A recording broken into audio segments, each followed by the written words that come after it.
everyone, and welcome to This Week in Hospitality Digital Marketing, live show number 169. I am one of your hosts, Lauren Gray with Hospitality Digital Marketing. Soon to be joining me, I hope, is my other co-host in crime, Mr. Robert Cole from Rock Cheetah, Mr. Edward St. Andrews from Flip2, Mr. Stuart Butler from Fuel Travel potentially, and I'm not sure, I think Mr. Tim Peter may not be joining us this week with Tim Peter Associates, and then, of course, Holly Zoba with Influencer Sales.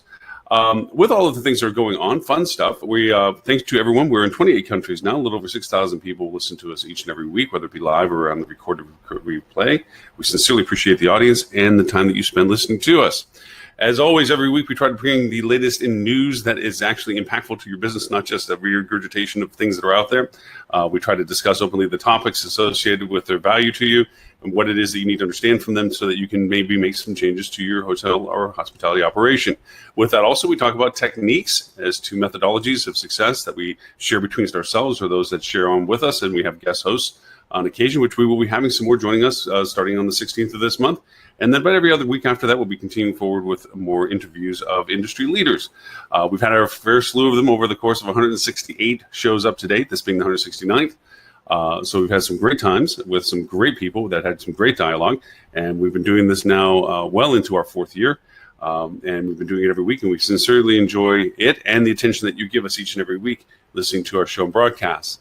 While we wait for some of my co-hosts to join us, I'd like to hit some of the topics I think will be of interest. As always, Mr. Robert Cole does a wonderful job of curating a very substantive list of things from intermediaries to markets, top stories, tech. And, of course, he has his infamously famous ruh-roh that he tends to find each and every week. And we also talk about brands and things like top stories.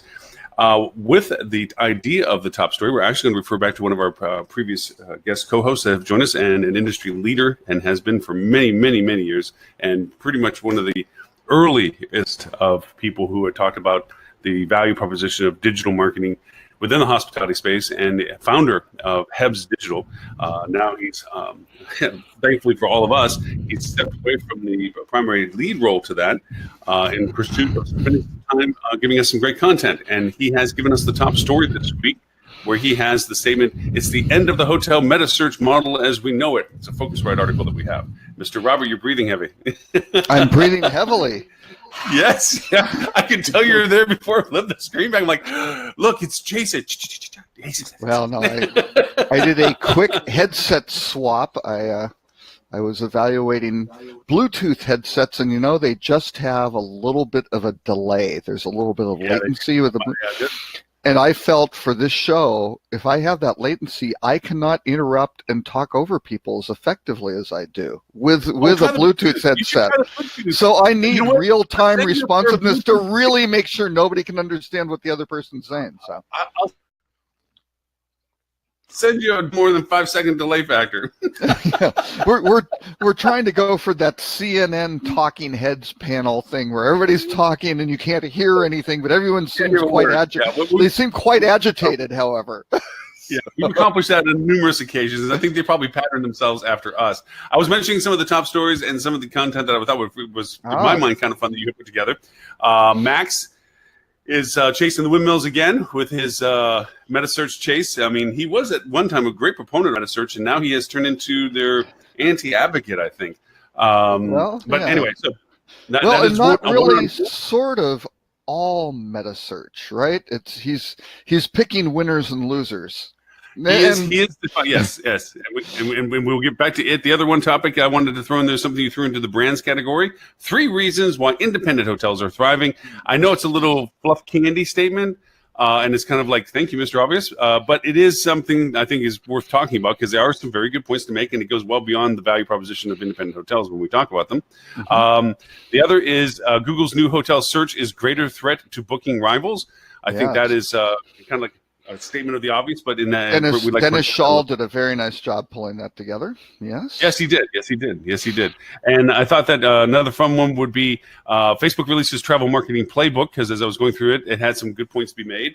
And I am cherry picking because you have given us 15 topics. We've at our best have hit 8. So for those who listen to us or watch us, please make sure that after the show you go to the link that we provide so that you can see the ones we may have missed that you might have found to be more interesting and important. And of course, you can always join us on the show live. And that's just something that some people may not realize, that there are other things in the world that happen in addition to things that we talk about on this show. But if we don't talk about them, is it like a tree They in the don't woods happen. thing? Yeah, I Right. don't think so. I mean, I think that is how that We don't works. talk about it. I don't think that they really occur. They're just out there. So Exactly. let's tackle Max and his crusade on the windmill. I feel like Pancho with them. It's like, yes, let's go get them.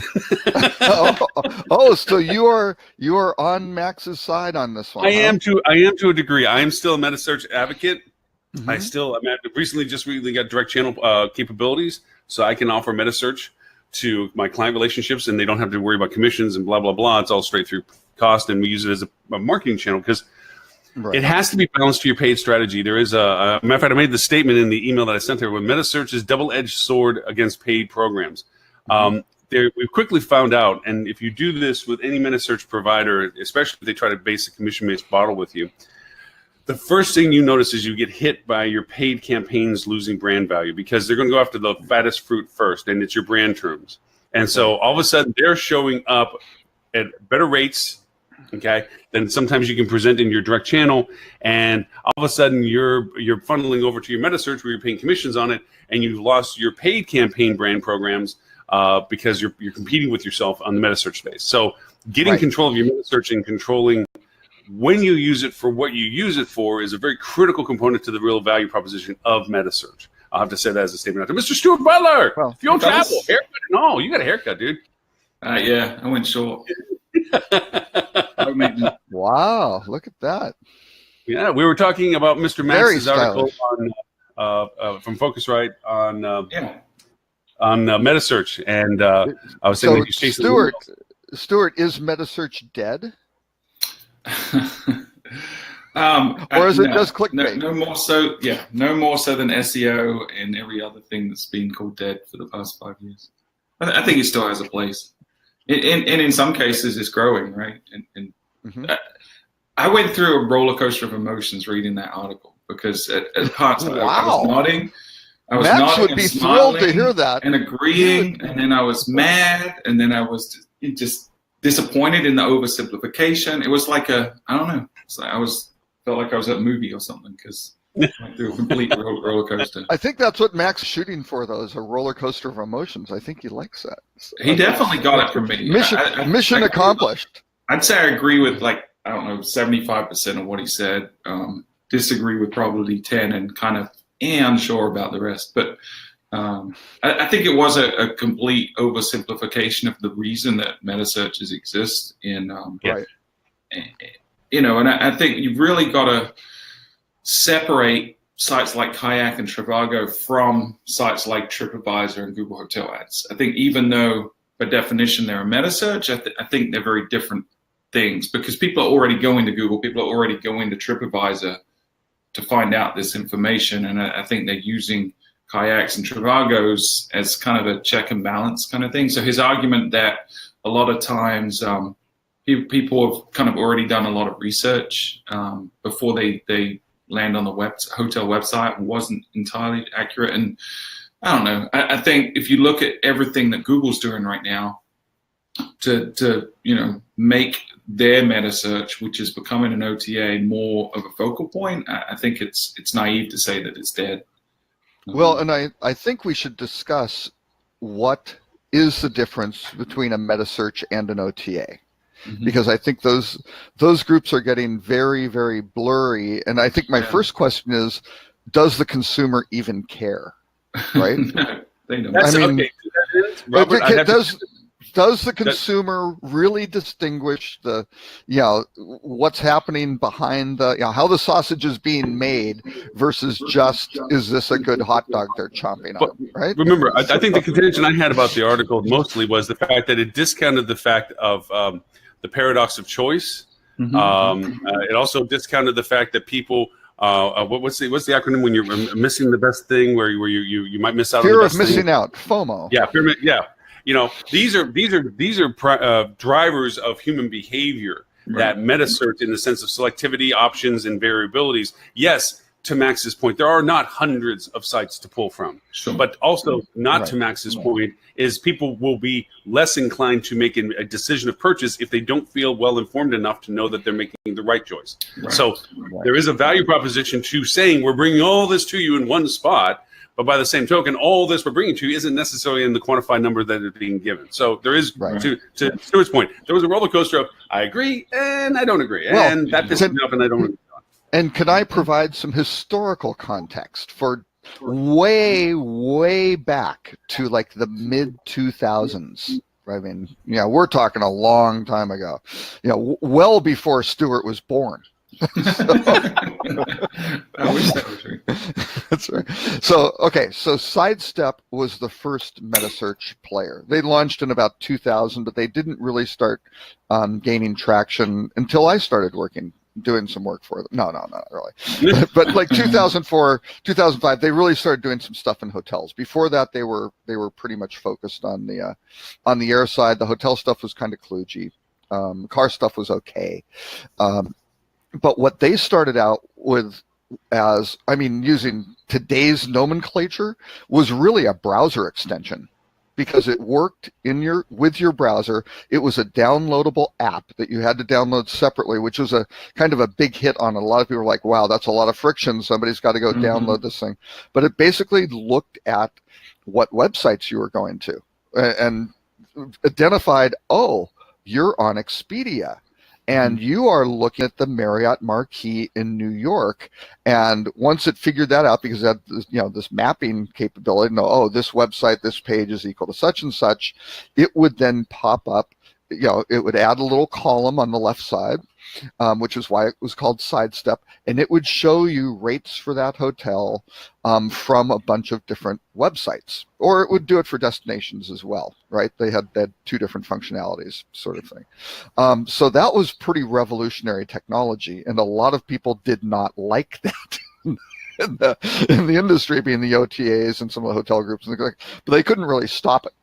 Right, it was one of those things where it was empowering the consumer to download this piece of technology to go, find more stuff. Right. Right. It was all information that was in the public domain, so it wasn't like they was getting stuff that wasn't available. It just short circuited the research for the guest. Yeah, and they got I think the patent on the process, things like that.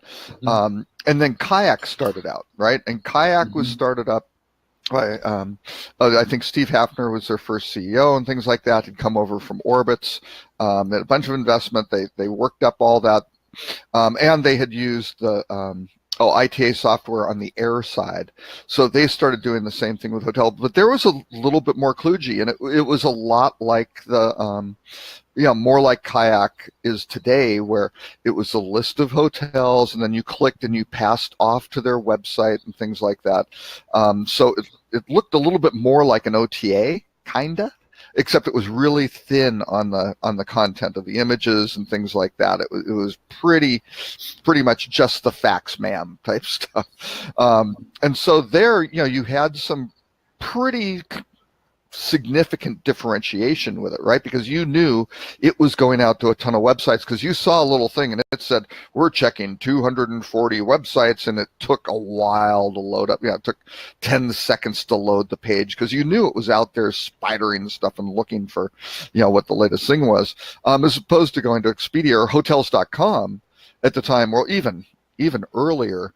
In the late 90s, Dave Littman at hotels.com wanted 1 second response time, right? You're looking at New York City, he wanted all the hotels up within a second, right? Because he knew if it took 2 seconds or 3 seconds, or the slower he got, the lower his conversion. Right. News people, yeah. So there you had really kind of different experiences, and Expedia was very rich. They had gone out and they had their own cartographers, they had their own videographers and photographers, going to the major destinations, to the major hotels to create content, because the hotels weren't very good at it, which is really a sad statement in and of itself. But that's what they did. So you had three really kind of distinct experiences. Then Kayak bought Sidestep. They killed the browser extension, or whatever, that downloadable component, which still, when I talk to Hafner, it's like, why don't you bring that back? You've got the technology, and you could kill it. But and you see it working in retail. There's a lot of plugins now for Amazon, things like that. What's that? Honeypot? Is that what it's called? Oh, Honey. Yeah, Honey does that. Honey does that for travel too, and Honey actually has kind of they're working with some wholesaler where they can go tap into lower rates and things like that. There's another one, Gopher, which some of these are a little kludgier, where they go through and they say, hey, we found another rate. And sometimes you'll click off to the website. And other times they'll say, well, we'll send you an email at some point where we found it. Or we're going to have to add kludgy to your bingo card, I think that's kludgy, yes. Yeah, the fifth time you've been there already. It's awesome. It is. It's a new drinking game, ladies and gentlemen. Every time Rob says kludgy, take it away. That's right. Yes, not a smooth integration. But anyway, but now when you start seeing between TripAdvisor is still a little light on content, right? But aside from them, you're looking, Google Hotel Ad. Yes, the core experience is a little bit lighter than Expedia or Booking.com or something like that, but they're getting pretty damn close. Yeah. to the user experience, and the users Google's caching a lot of this stuff very effectively, right? So you aren't getting this big latency lag where where Google's out looking for stuff on the internet. No, Google already knows this. Sort of thing, right? They're just something about this article that they have to say is that knowing Max was always an early adopter, and it's kind of fun to know the history of him. He was very quick to be on, and very much one of the first to actually start trying to use metasearch. And I also see, in the context of how he refers to certain categorizations, TripAdvisor being one of them, the opinion that he has about them is also forged from the chronological history of love and hate that has developed between how he was embraced and then used and then taken away, and then things that were supposed to work didn't work, then they changed things. So there's this mix of knowing the little bit of the history of Max and his engagement with some of these platforms as being one of the first that really embraced it, and then seeing his negativity or his temperament to it. You can see where kind of some of that come from, because they changed on a dime 3 times what they were trying to do versus what they did do versus what they changed to do. And Max was always the one that got the brunt of that, because he was one of the first to be grabbing on to doing these things. So he had to take that wild ride with them. Well, yeah, and I think Max's position has always been, he looks at these when they come out, and a lot of them they're kind of idealistic platforms that goes, hey, and he this is something new, and he starts looking at it as an advantage, going, I can start doing some things that other people can't. And look at this, I can use this as a tool to get direct bookings, until the group that started off, which maybe did it as a minimum viable product, decides, hey, we got kind of the kinks worked out of the technology. This is good. And all of a sudden they've gotten a call from their investors going, you just asked for a new round of funding, and we wanted to have a little bit of chat about, what the burn rate is or how we're ramping up, and let's get the business model going, right? Let's start making some money. And when that kicks in, then things start changing. And Coffer at TripAdvisor has been a master at that, right? He's pivoted that company. I've lost track of the count. It's got to be six times, right? Pretty well too. It isn't like people can say, TripAdvisor isn't what it should be. It changed. Yes, it's changed, and I think it is. Is it more profitable? I don't know. He's kind of traded some things, trying to make things work better. And I think that's the problem with TripAdvisor. People are like, well, did they max out and plateau? And now they're changing things, and they just can't hit above this plateau because there's nothing else to get. Or do they have another pivot left in them where they can really make the leap? Pivot. And that was one of the issues I had with the article, because he almost dismissed TripAdvisor as irrelevant. And I think it was like a broad brush where it was something I'm paraphrasing, but basically people don't go to TripAdvisor to book. They're only looking at reviews. Right. That's such a short-sighted perspective. Yeah. Right. Yeah. You cannot, they're getting pretty close to 500 million unique visitors a month. Right. Yeah. That's an astoundingly huge number. So they certainly have relevance for that part of it. Their question is, how do you most effectively monetize that without killing the core value? And what they did is they started to try to monetize on this booking, and they started burying the reviews more, and that did not help them. Right. So was his math right? Because at first I mean, I can math it where he is right, but then I can also math it where it's not, where they, talking about meta on top of meta as being unsustainable. Yeah, I agree with them on that. I think that is unsustainable. I think they can probably about break even. And I'm assuming if you've got the volume of TripAdvisor, you're probably paying less, to the kayaks of the world, or to Google hotel ads in this case. I think you're probably paying less if you're TripAdvisor, but still, it's hard to turn a real profit doing what they're doing right now. Right. Well, my margin of sense, I guess. Hey, what are the next articles? And there's several mouths to feed, though, and that's a problem, right? Because you've got the hotel, you've got the brand. The brand wants their portion. You've got the OTA. You've got maybe it's an affiliate of an OTA. I mean, God knows, or even not an OTA. Maybe it's a wholesaler, right? Who's in there? Who the OTA is getting their inventory through the wholesaler, and then. God knows how it eventually wound up at TripAdvisor, but that's a lot of mouths to feed. It's not very efficient. And you look at somebody like Google who goes, I mean, Lauren, you haven't been certified yet, right? No. Directly? No, but if they... really won't get to be yet. We are. Yeah, so they've got a backlog, but with Google, it's kind of like, it's us direct to them. I'm just a little tinky dude. You're like, you're Myrtle Beach. They walk in, and the sign that greets you in Myrtle Beach is, Stuart Butler welcomes you to Myrtle Beach. Wait a second. Funny. The name change hasn't gone through. I thought they were going to change it to Butler Beach. Now Butler Beach. Bought it. I heard he had purchased. Yeah, he had bought Myrtle Beach. Yeah, I thought you had bought all of South Carolina was the rumor, but I think that was just exaggeration. So I mean, they're going to do the double life-size bronze statue of you on the beach side with your hand outstretched, going, "Bring me your tourist and your trade." Hey, article I want to get to was the three. It's cotton candy fluff, but it does bring up some good points because I think it goes beyond the independent conversation. And you had referred to it as the 3 reasons why independent hotels. Where is it? Here we are. There we go. 3 reasons why independent hotels are thriving. I found some interesting statistics they were referring to, but I also thought that the points they were trying to make, as cotton candy as they were, are good ones to just adopt. Period, independent or not. Yeah, that's a very good point. Yeah. That should be any hotel, and that's kind of why I threw it in there. It was like Hospitality 101, right? That's the end of the day. So. Yeah. I mean, it's just that the boutique hotels, and for those, the article link is up there.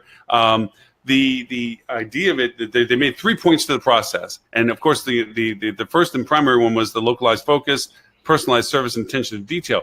Well, 2 and 3 are like, duh, welcome to hospitality. Yeah. The local focus, yes, independent hotels, I think, do have an ability to be a little bit more adaptive in their messaging. And they have certainly more opportunities platform-wise to express the localization of the product. So, depends on the brand, though, right? Because some of them are going to allow vanity sites, things like that. But I think the more the franchises go away from allowing that, like Hilton have shot themselves in the foot recently. I think we had a handful of Hilton properties on our roster that had vanity sites that they've been forced to take down, and I mean, it's hurting their business, and they're seriously considering switching brand now because of it. So. Oh, well, okay. Now, I've got a question. Okay. Remind me about Hilton later. Let's continue on this, but there are going to be some questions on Hilton on another thing which wasn't on the list. So, okay. But, I'll have a reason for it. So. But I mean, to answer constructively to brand hotels. So if somebody's listening to their brand hotel, and then maybe they're a box brand on the side of the road, limited services hotel. They're saying, look, I'm at my front desk as much as my front desk agent is. I'm not at my GM desk. I'm not able to have a staff and a team of memberships and so forth and so on.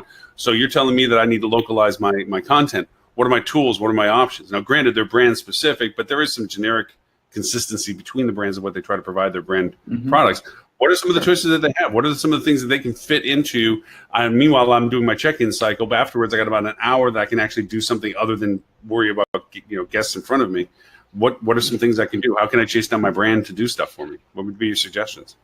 Yeah, I think one of the biggest things that I've noticed has had an impact is take the reservation burden off of the front desk.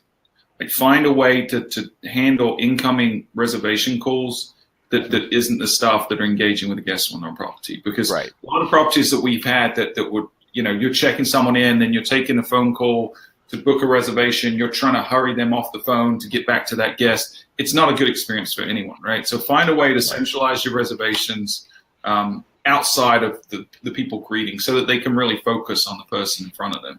And then I think it's tap into your existing employees and your previous existing guests as well, and find out, what it is they like. Why do people come here?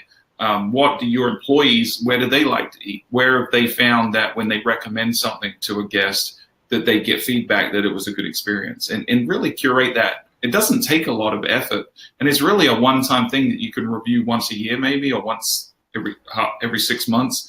But then you can start creating useful, whether it's like just a local map, or whether it's just, here's a cheat sheet for restaurants that we like, the manager's picks, whatever it is. We did an episode of the podcast a couple of weeks ago now based on this localized content, and primarily for the website, but also for people checking in, and giving that personalized, authentic experience can go a long way. But again, you don't have to be independent to do that. You could be a flag as well. I'll add one level to that is, and then there are brands that, Marriott brand in particular, that has the idea in their limited service places to put this life-size wall map up. Yeah. That has magnets of things between places. The hotel is centric to the map. Mm-hmm. It's a very simplistic map. It's not too jazzly. It's got the major key road names and so forth. But then they have these magnet stickers they put indicating places to dine or facilities of, and the attempts to augment some of this information. So I'm looking at it one place when I was traveling, and I turned to the front desk agent that was there, and I asked her, so what's this place like? She's like, what place? This is this, and I don't remember the name of it. And she's like, oh, I don't know. It's like, okay, note to self, if you're going to make sure the team's on board with this, because you're not going to be the one where they're to answer every question every time. And by the same token, it's like, you made a great point. You're trying to take a call which has a 20% average conversion rate, okay, right, compared to all other channels are usually lesser than that. And rushing the person off when they're the most they don't know there's a line of people in front of the person they're talking to. They don't know anything. Oh no, you picked up the phone. So the fact that you're trying to expedite the conversation. Hang on. Stop right there. You're making the assumption they picked up the phone. That's a big assumption right there. Okay. There's been late times I've been checked in, and I'm just. I would like to know the stats you have on that actually occurring. No, that's a good point. I am not going to contest that point whatsoever, because I've been there checking in, and the phone's ring. And I've been and you may have been on the other end trying to get a hold of him for some particular reason. I did do that not just one time though. I was standing at the front desk, and they're talking to somebody, and they're just casually talking to the person. And I'm standing behind them wanting to get checked in, and they're just talking about the weather, the news, and whatever. They're just like they're friends. So I called the front desk and literally saw the phone ring. Oh, that's a pro tip right there. And eventually the person picked it up. It's like, I'm the person standing behind the person you're chatting with. Do you think you can check me in? Oh, you actually did that? Oh. I don't know. I don't think I'd have the balls to do that. I don't know. Stuart. Hey, Stuart, have you worked at a front desk before? I have not, no. Oh, okay. Assume you're working at the front desk. What kind of room is Lauren going to get? Oh, I have the ice machine room for sure. Yeah, I had to open the window because the air was under maintenance. There's actions have consequences, Lauren. This is true. Don't mess with the front desk clerks. There was a mild satisfaction on the, I'm the guy behind the person you're talking about the weather on. Don't suppose you can kind of check me in, would you? Oh. Wow. Mr. Passive Aggressive himself. I love it. I know, Mr. Passive Aggressive for it. But yes, to the point that was being made out of these 3 points to it, it sounds like common sense. The tough part of it is we stretch our teams too thin. There's too much of a cost savings perspective of having your front desk also answer your phone calls during peak check-ins. I mean, here's a trade-out I would give to that, Stuart, is during check-ins and check-out time zones, which are very defined usually, okay, your front desk isn't responsible for answering the phones. You accommodate somebody else to do that. For other times where there is a mixture of opportunity where you're not going to flow, then it's an okay circumstance. Yeah, depends on the property. Totally depends on the property and the situation. Right. I agree. Yeah. But it should be a consideration, because I think at a minimum someone's getting pissed off because the phone's not getting answered. Most of the time, if it does get answered, you're probably pissing off 3 people. You're pissing off the guest calling, the guest in front of the reservationist and the reservationist, because now they're kind of stuck between 2 guests. So it's just not a good situation during peak times. And again, I mean, this is not a new problem. This dates back again to the 90s. We had a huge source of business at this travel resources company that we had that was represented independent hotels, right? Eventually got acquired and was folded into it's now in Preferred. But, luxury hotels, things like that, we started a little line of business where we would take after hours and overflow calls from central reservations. And our conversion rate was much better than the hotels themselves. I mean, we were actually running a better call center than the hotel's own reservation offices. That was just during it. I mean, we took it over for some resorts like La Costa. They just made us their call center, right? I mean, if you're a professional, we're producing call so center much. Person, you understand psychology, you understand sales, you understand the principles of talk time, the whole thing. Because again, they're like, no, keep them on the phone. They're talking to them. You go, no, those wind up being unproductive. Calls, not just from a conversion perspective, but from everything. I mean, figure out how to provide them the information they really need and get them going and say, hey, this is it. Lead them to another resource, do whatever, if they aren't going to buy, yes, you've got to give them that information is really important of what they're looking for. But how do you get to that as opposed to just chatting about what the tides are going to be like or something like, something that's not. I would add to it, give you advice to the small brand. Mr. Tim Peter says oh my goodness. Hello. Making a grand entry. I hope I'm still allowed to descending the attend. grand stairway Right, to make exactly. his entrance. Yeah. And they're not sending their best people. They're sending. Oh wait, that's a different thing entirely. Yeah. Hey, wait! I've been pitching people to come here because we are a political ad-free zone, so you can just kind of shelter here, right? It's a safe space to avoid no political ads during the course of this program. I will add to some of the other things I was asking you about, Stuart, to just close up our previous conversation real quick. Is that for brands, small brands, the opportunities, first off, are to look to your ownership to exercise every module option that the brand provides that is applicable to your property. If there is any component about broad brand modules that they can create for you, put that content at least on the mothership site for your hotel so you can be discovered because of that. Second of it is that any engagements that you can have localized that can be a part of what you teach your team to engage people with when they're there. Like, hey, did you know that the biggest ball of twine is right next door? They got the biggest eggs and breakfast as possible. Little things like that you can go over and make sure that that there's a remembrance of it. And then look for, and this is something I attest to the place I keep talking about in Mobile, Alabama, the hotel I like going there. The little things that maybe you take for granted but are unique, like I can drive a truck and a trailer right through the parking lot in a big loop and go out and not have to back up. Little things like that you may not think are consequential do in ways make impact decisions. So those things, I think, branded or not, going to the article we're talking about, the three things to do, that localization is something that can be done by brands. Agree. And I think, it all comes down to hospitality and how hospitable a property is always comes back to the leadership within the property. Is the GM someone that's engaging? Is the ownership someone that's engaging with the guests? Do they actually care about the people coming to stay? Or is this just, a real estate investment? There's a big difference between those two types of property. If you're a hospitality focused property, regardless of whether you're independent or flag, all three of these principles should be top of mind all the time, and you should be focused on it. Three if I can people add, for a luxury hotel: the general manager, the concierge, and the chef. Right? Yeah.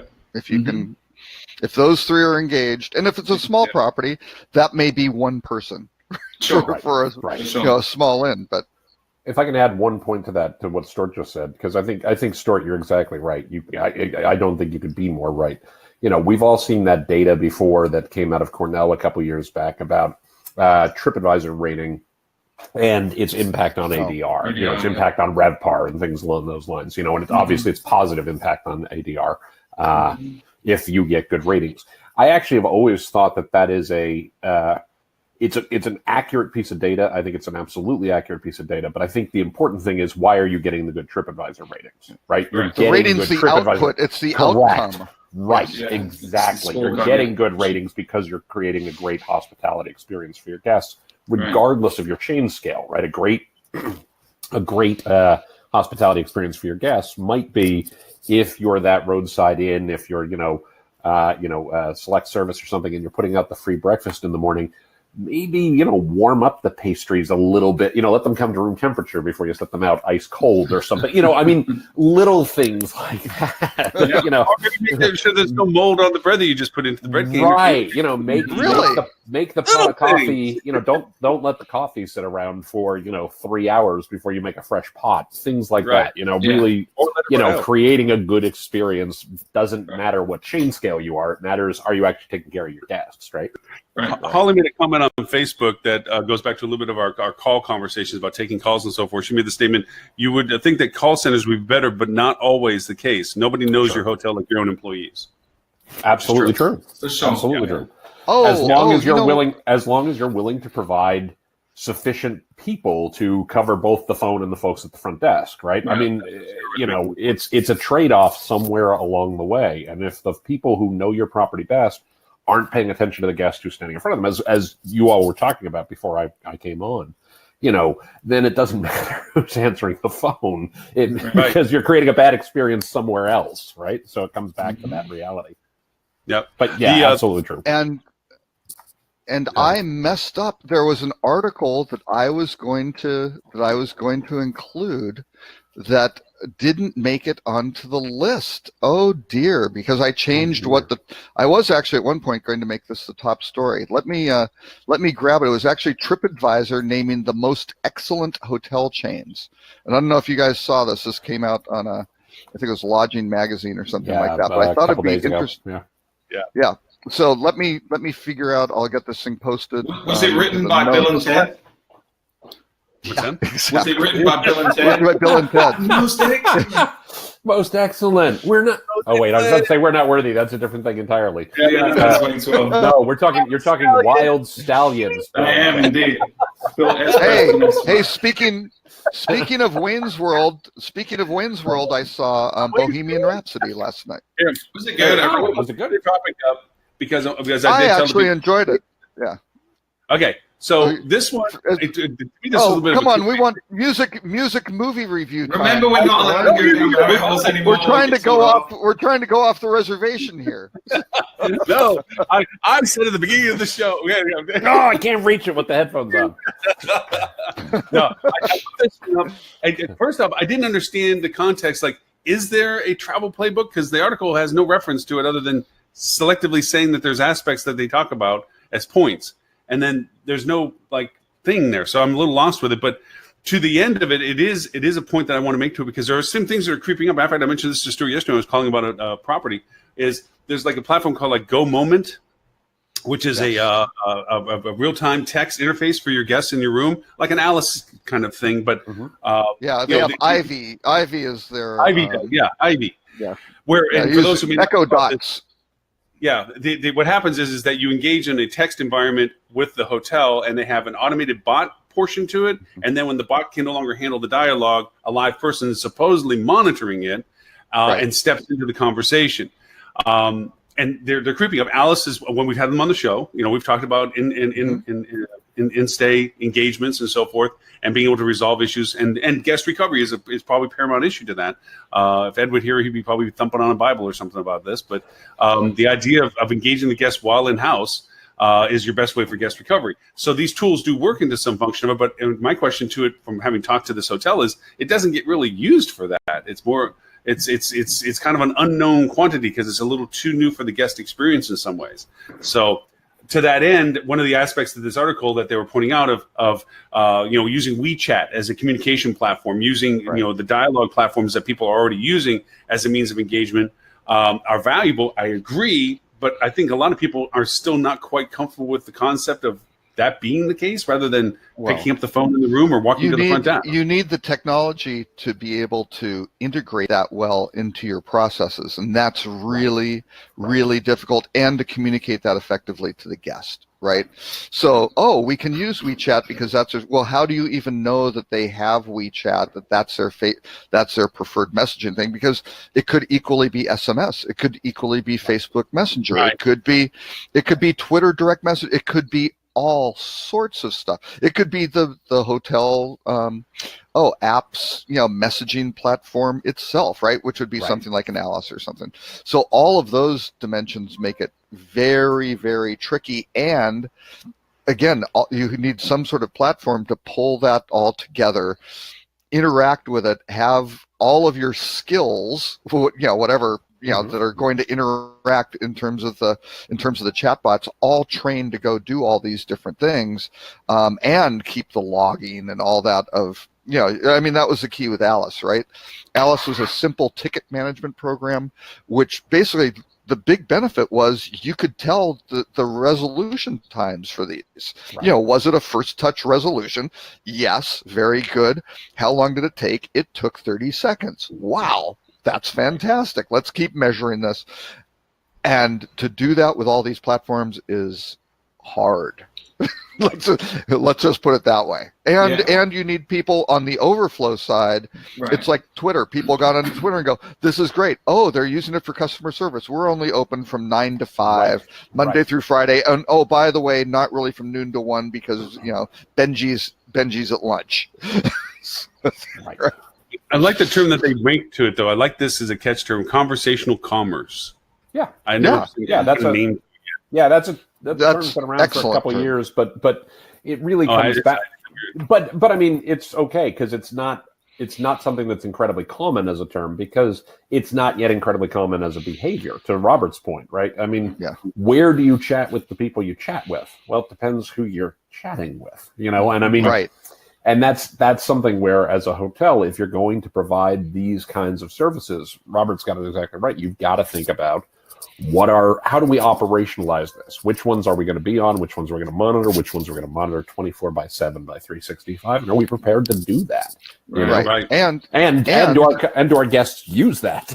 Right. And I would say before you start trying to figure out how to do it, I think you should pose the question: should you do it? And I always use the analogy with marketing. Don't jump onto the latest snap face or whatever's out there until you have your fundamentals down, right? Don't start trying to do things that are bright and shiny until everything else that you should be doing is solid. And you know what? There's this great conversational commerce channel that every hotel has, and it's called Speaking with the Guests when they're in front of you, right? So until you have that face-to-face communication down, and all your staff are trained, and the reviews are reflecting the fact that people have an amazing experience, don't even think about going into this type of technology. It's only going to make things more kludgy, to use your word, Robert. It's going to make your life more complicated. You're going to have more opportunities to screw up and make guests unhappy, So focus on your fundamentals. Once you perfect those,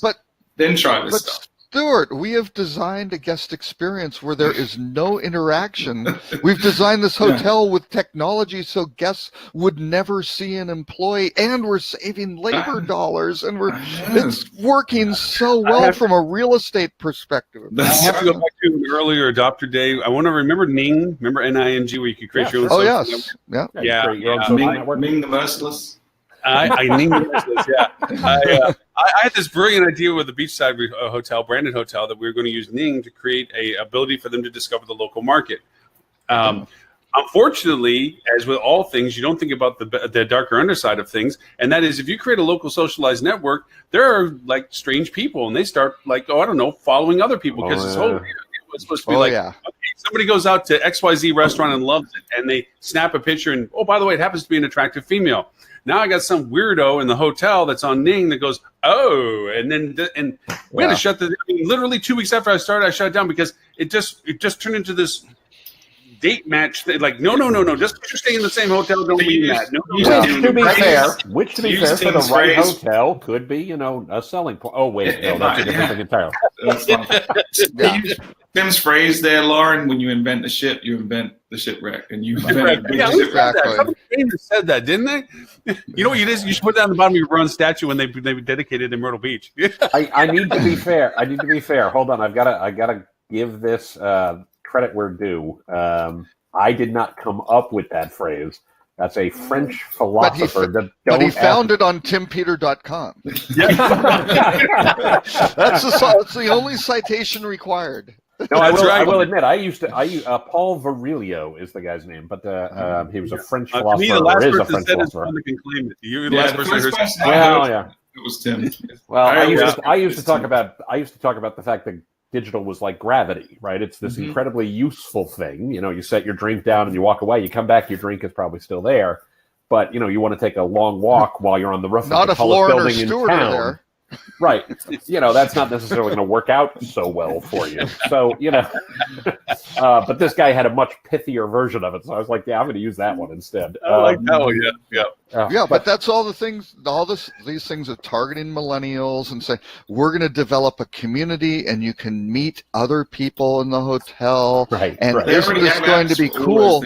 Yeah. That is an artificial environment. And if you're creating this artificial environment, there are unintended consequences, right? And you've got to really be careful. Yeah. I loved what you said a moment ago, Stuart, because it's always, to me, the most dangerous sentence somebody can start with, which is, what's our Snapchat strategy? Right? Oh, that's always a bad sign, because I always think, we always talk about COSMA. You got to start with the customer. Then what are your objectives? Then what's your strategy to achieve those objectives? Then how are you going to measure it? And then and only then do you come up with the specific actions to achieve those objectives, right? Mm-hmm. And when you start with the action, you literally have the whole thing backwards. Yeah. You've got to think about it from the standpoint of, who is the guest? What is the problem we're trying to solve for the guest? How does that align with what our business objectives are?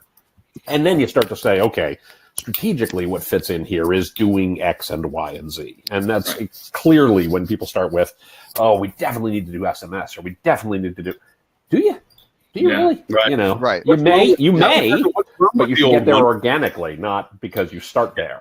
Right. Yeah. You can't force the situation. Right. When anybody wants the newest of something, and you're hearing it from me because I'm usually like one of the newest of something, is what's wrong with the oldest of something? Lauren, ooh, shiny gray. Yeah. but I always ask them, what's wrong with the old one that's forcing you to buy a new one? What is it that doesn't work? And now I have to say that most of the answers that come up are interface issues. The ability to combine and connect. But the new one uses blockchain. Well, yeah. That's right. Exactly. Blockchain 5G, only if you put your AR goggles on. Only if you put your AR goggles on. Exactly. All right.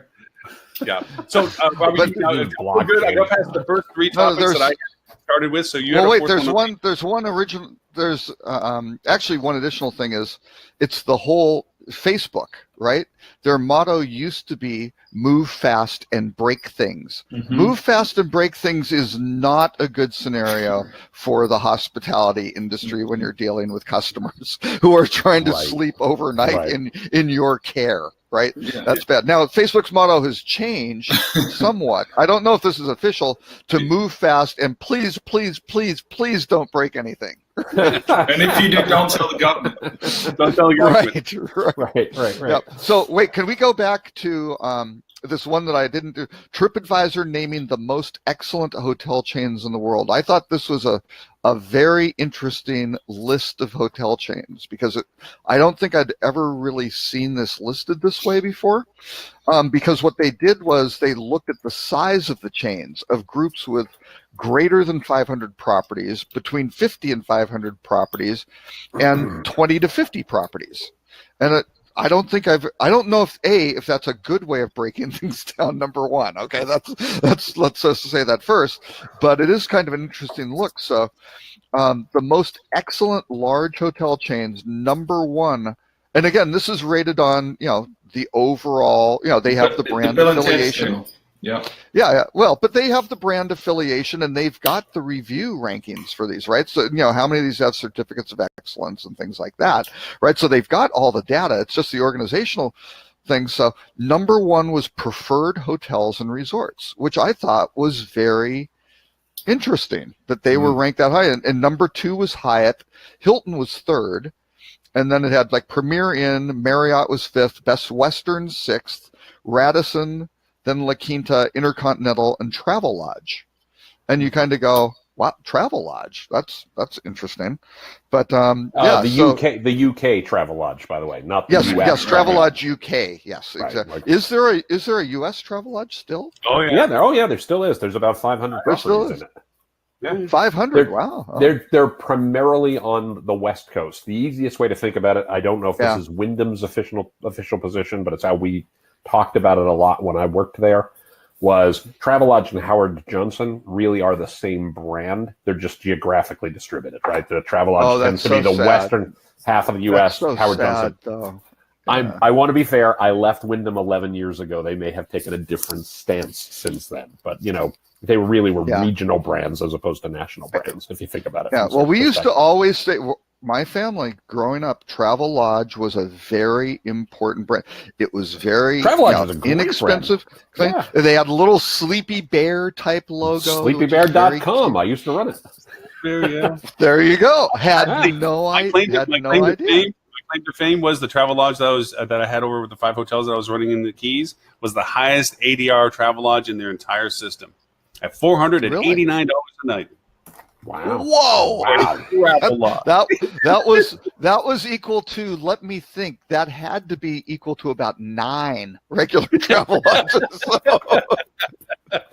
But by the way, Travelodge but they were good. Brand. They were clean. They were independently run. Right. And they were small. You could just drive in, drive out, and always we'd have a 10-hour drive to go to Sun Valley, Idaho. We would always pick, not always the same one. We'd sometimes pick it in Pendleton, Oregon. Sometimes it'd be in Baker. Sometimes it'd be, somewhere else. Was this when you were driving that Buick? No. This was driving the Pontiac Bonneville station wagon. Which was the size of a small motor launch. Right. Were you facing backwards with the window down? Were you one of those kids? No, we didn't. My parents did not upgrade to that seat. We just we were just crammed into the back seat with no So my dad used to in close proximity to be able to kick the parents under their seats, which they very much enjoyed. Yeah. My dad used to drive this big. It was almost like an 18 van, if you remember the big van in the 18. Yeah. And my seat in the back was either an upside down bucket. That was what I would sit on. Or better yet, when my dad had a bunch of tools in there, he'd shove them all closer to him, and my brother and I would lay on flat plywood, and we'd play a game where we just slide from side to side in the back as he's driving around these country lanes in England. Now see, that is the kind of fun that we had as kids, which now parents just don't get enjoyed today. Yeah, just think how that probably made all your bones and cartilage much more resilient, being thrown across things. Yeah, and we just hope that the angle grinder and the hacksaws that were right there by our faces when we were doing this didn't come towards us. Come out too far, But your reflexes were enhanced by dodging those things. So it wasn't helped, Stuart, by the fact that your dad was probably driving on the wrong side of the road. Technically, we started. So, Robert, I need my bingo card. Can you read the second list? Yeah, here's the second. The second list. Between 50 and 500 properties, number 1, Four Seasons Hotels and Resorts. Followed, obviously followed by Drury. And you go, wait a second. That one blew Drury my mind. Hotel, which is really the one that I kind of threw it. Because again, Drury has a pretty good product, right? They've got a pretty nice breakfast buffet. They've got pretty low rates. Fairly high engagement by, it seems to be, the manager is around the lobby and kind of, the person running the place is there and present. So they do a good job. But again, you look at this ranking, Drury outright, this must be very painful for the Taj folks, for leading hotels of the world. Shangri-La, number 4, and then Shangri-La, Yeah, followed by Shangri-La. It's important to think about the context of the list, though, right? Because it's based on consumers' reaction to the property based on their expectation going in, and then the experience they had relative to their expectation. regardless of chain scale, right? Which I think is a kind of unique, a unique way to do that, because you could probably cut this list by property size too and get another of interesting list. So, Omni down there at number 10, I'm sure those go, Andrew Rubinacci is sitting there going, what? Oh, damn. Beat out by Drury sort of thing. And then the small ones, number 1, Belmond, Oberoi, Lowe's, Mandarin, but then Jury's in there ahead of Jumeirah, and then Rosewood of Pan Pacific. Yeah, Rosewood is at 10. Yeah, Rosewood's in there at number 10, going, we're 5 slots behind Jury's in. Right. But again, to use a boxing analogy, it's like saying, a flyweight is near the top of the list. They'd never beat a Mike Tyson in an actual No, fight, right? no, but you know what it speaks to is it speaks to perceived value, right? Exactly, Yeah.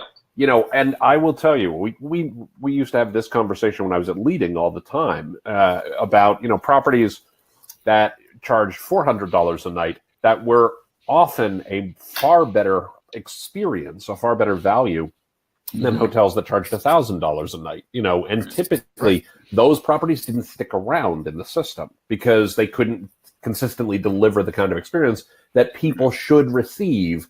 And it doesn't matter whether you're paying $50 a night, $500 a night, you know, $5,000 for a suite in a night. People have to have a good experience for what they're paying. And that's, I think this is a really good way to look at this. It is good because it is about experience and consistency, right? Those are the two things that's really well. And I keep coming back to value. The value, because, you know, again, I think Ted would tell you from the leading hotels of the world. I'm sure, you know, the folks at Preferred would tell you this. You're not necessarily going to have a consistent experience at each property. You're going to have an excellent experience at each property, right? But the whole reason you go to an independent like the George Sunk, or you go to the Pierre, or you go to the Metropole, or you go to, you know, a luxury camp in Kenya, right, a safari camp, that is not going to be the same experience. It's going to be the same kind of experience. You know, it's going to be the same level of experience. And I think that's a really key distinction to think about. You know? Well, I mean, even just down to a smaller, granular level restaurants. We just had a new one open up nearby called something 8th Street Brewery or something. And it was opened by a group of people that open up restaurants and food service operations in airports. And I'm like, I wonder how that's going to cross over. Really nice internal decor, really nice presentation. But their first reviews and first feedback sentiment were they're being jigger poured on their drinks, which is not normal in this market. A lot of free pour stuff. The food is good, but small quantities. They're probably making more money. Right. But here's the thing. They're competing with a bar that's 2 blocks over that if you find a stool that isn't broken from last night's escapades and you get past the bar smell funk from the smoke, it's really good free pour drinks and the food is big and cheap. And they're constantly full. And this new restaurant's sitting around going, because I walked by with the dog when I walked the dog, and it's like I'm looking at the sign, it's like dead empty, because the perception is the market doesn't want to spend more for less, no matter whether the decorum is nice. I mean, actually, turn that around in my town, actually town over from me, Chester, New Jersey. There's a great place called Taylor's Ice Cream. Taylor's is one of the best ice cream shops I've ever been in my life. Literally 4 doors down, they put the Dairy Queen out of business. And the Dairy Queen, you paid less for an ice cream cone, right? But it was, you know, a franchised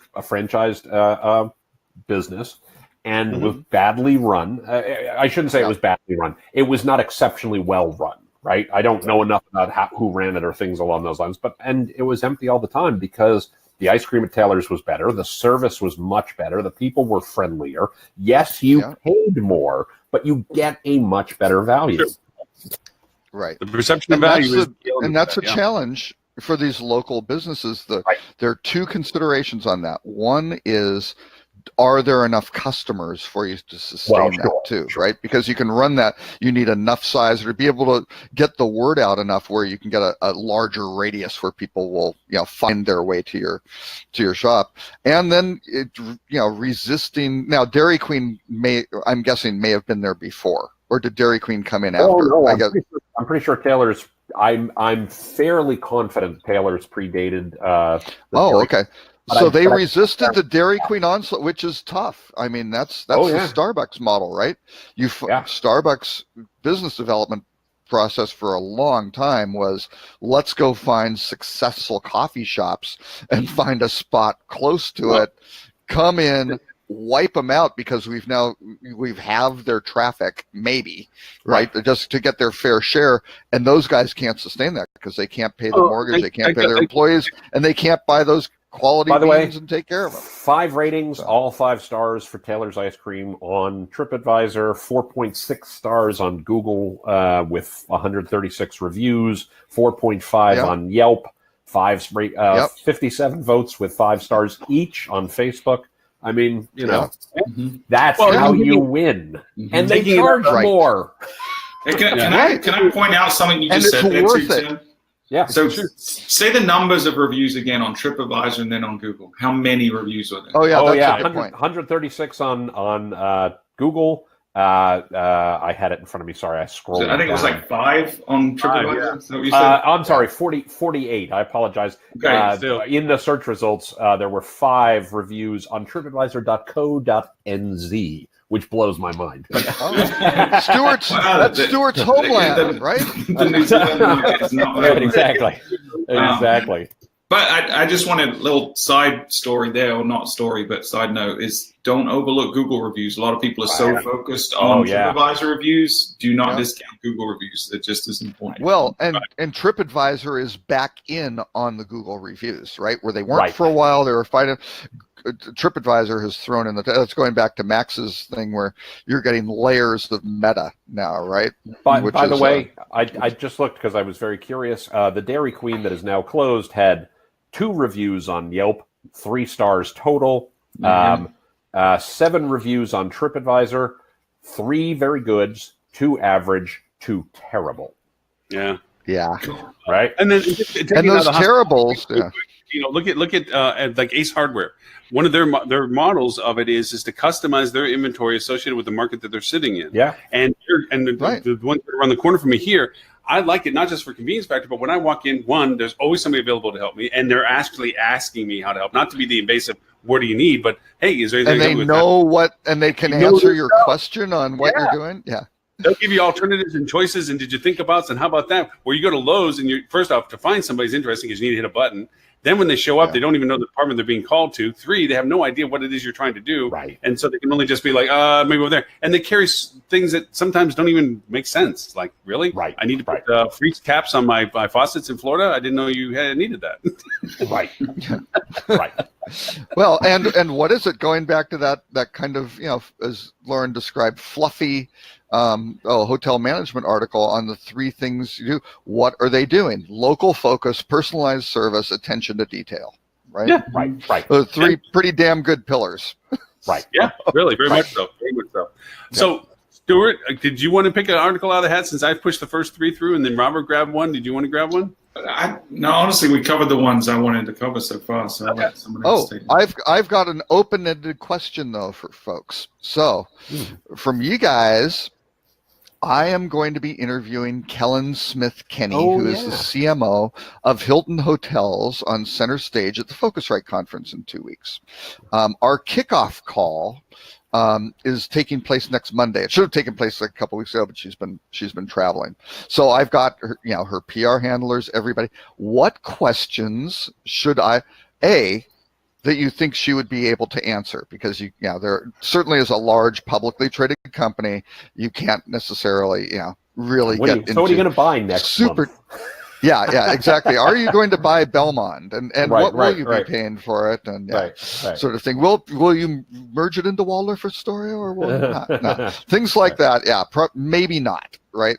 But actually, they did. I think they did get that question at maybe at the Skiff Forum, and I think they said they weren't interested, which was good. So if they've made a decision like that, but what should I ask her? Should I ask her about the property websites? Yeah, I would say, and you can phrase this however you want, but I would say something along the lines of, seeing as you've screwed over all of your Hilton properties by forcing them to remove vanity websites, even when they were generating the majority of revenue in some cases, like some of our clients were. What are you doing? What are you doing to help properties that want to put a focus on local content and differentiate themselves from a generic Hilton property? Which is a great question, by the way. I mean, the intro snark notwithstanding. Stuart, it's amazing you know. I was thinking like you because you're so much smarter. I was thinking about brand saturation and brand identity in a market. What are you doing to address the commonalities of your brand and market against Marriott having the same issue for the commonalities in their brand market? Right. And why take away some of the tools that have been successful just to standardize the control that you're given?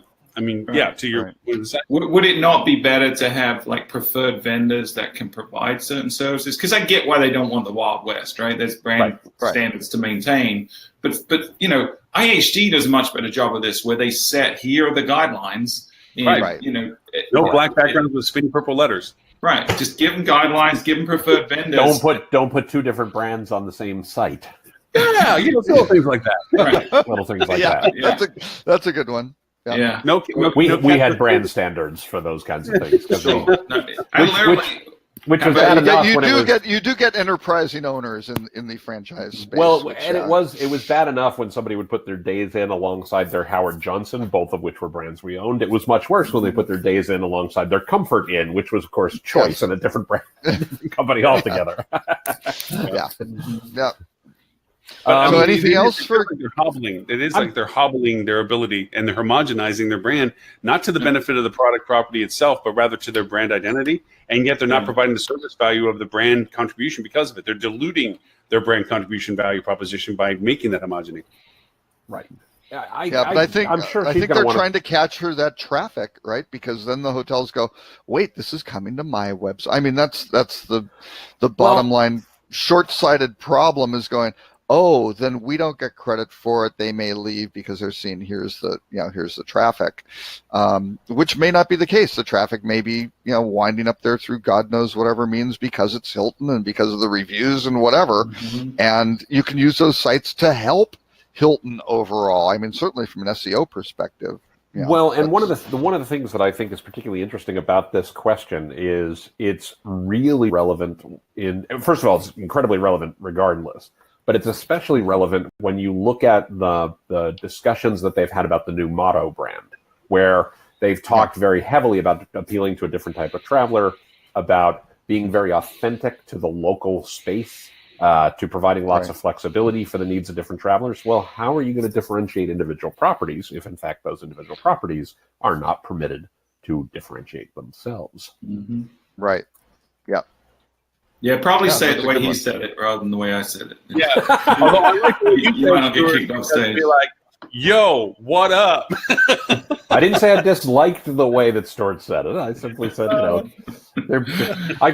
prefer the model. I prefer the model of this might be a little Machiavellian, but who was at the conference a couple months ago? I read about it. I wasn't there.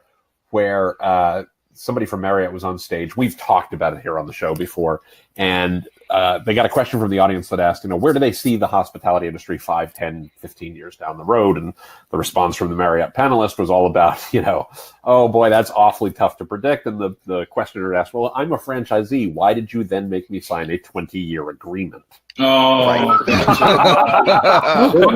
gosh. That's a mic drop whether they had a mic or not. Like, well, now, don't you want to get off there? Yeah. So I prefer to lead them to a place they want to go, and then wham. Yeah.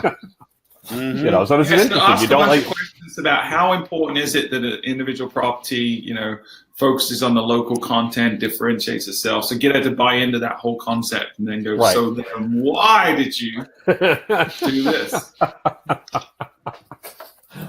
And then take a bow and walk off and go to the airport because you're not going to be allowed. Exactly. That's right. Okay, we've now come we up out, with an bitches. even more effective method to get a really crappy hotel room where I don't know if Tim was on. Tim, before you were on, Lauren had a technique where if the desk clerk is chatting about the weather and just really kind of not doing anything productive and you're waiting in line, Lauren decides to call the hotel and ask the person and inform them that they're the person standing behind the person waiting, which results in a lower quality room for Lauren. Exactly. 90% of the time.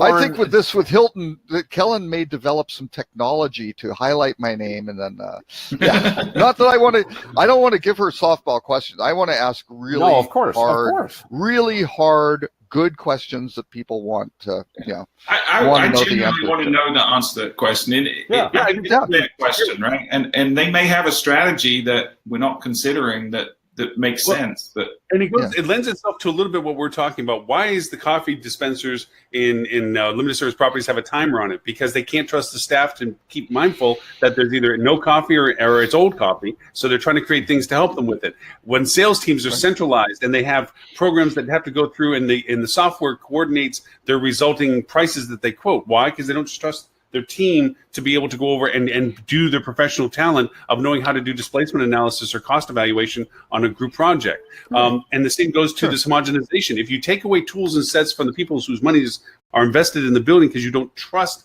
their continuity of brand representation, then you have to put it in your own hands. And then you're telling them, oh, but don't worry, we're going to give you plenty of brand contribution for it, but you don't show them how to do that. It's the same thing. You're taking away tools, but then still telling them to dig a ditch. It doesn't work. Right. Agreed. Yeah, it will. And you see what the OTAs are doing, where Expedia's just enhanced their toolkit for for the hotels because they're hoteliers better understand how to use their platform. Stuart, you're impressed that I brought around timers on coffee makers and limited services hotels back to a bigger point. You just wanted that I saw really. Like, where's this going? We're going around the amaze me. No, wait, you never amaze me. That's right. Oh, topic wise. So that's it. That's it. One question from 3 people. That's all I got. Huh? Oh, guys. That's kind of disappointing. Jeez. Well, because she's very limited in what she really can profess. I mean, if you really want to ask some hard questions, no. But what do you really want to know? And then I'll figure out a way to ask it where it'll work for her, right? Yeah, all of mine would end up sounding cynical because my concern with franchise run. So, and I always look at it from the marketing perspective, not the operations guy, right? So.